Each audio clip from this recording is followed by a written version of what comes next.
I spent a lot of time playing football in the corridors, in the void decks, housing estate, in the courts, basketball courts, and now in the street soccer court. I moved when I was very young to Singapore, 2 years old. First memories are running around the house, obviously, with little balls, with my brother, disturbing my mum, as young kids do, and then out in the gardens and squash courts, tennis courts, sort of running riot around where we lived. And then we used to get on the bikes and find other fields nearby. In the past, in Singapore, it was a lot easier to find open spaces, and kicking the ball in any sort of corner was the thing we did.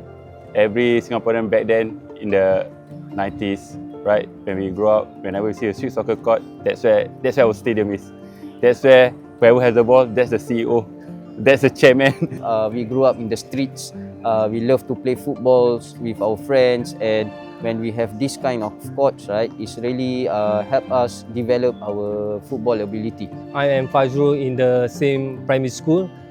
We used to play football in basketball court and street soccer court. A memory that I can recall, I played with Sharil, and Ridwan Muhammad was also part of the team that we played during our primary school days. I think back in those days, playing in street soccer courts or even void decks, I think it gives us a sense of course, first thing is enjoyment when with friends, and also develop our sense of skills and creativity. It's a small space, small area, and it works our ball control, our technique, composure of the game, and in a sense, it developed me into the game.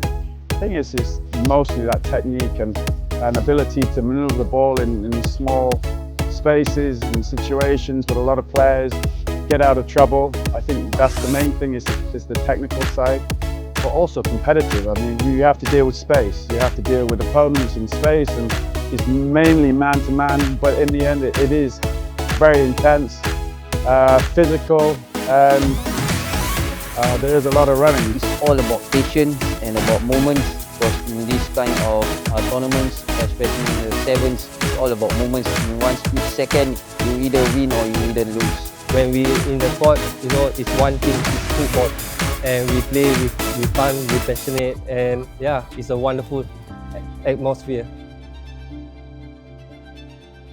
I'm very excited. Of course, all of us are very excited to play in the Singapore 7. It's really a privilege for all of us, and of course for the fans. As you know, Singaporeans, most of us here watch Premier League football, and of course I would love to see the fans fill up the Jalan Besar Stadium, which I think they will, and let's hope that we have a good Singapore 7s tournament. It's a good opportunity, I think, for not only for me, I think for players around the world, like you said, internationally, globally, and I think this will even spark the interest in young kids who will definitely come to see maybe their favorite players. Biggest club are coming over, and it's a platform for us to show our talent, our skill, and of course it's good experience for the youngest players to be part of the 7. To see something new, something that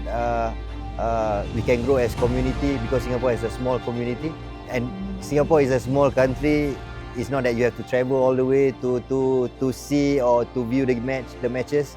It's different from what you see in a futsal court, or it's a 7-a-side big pitch.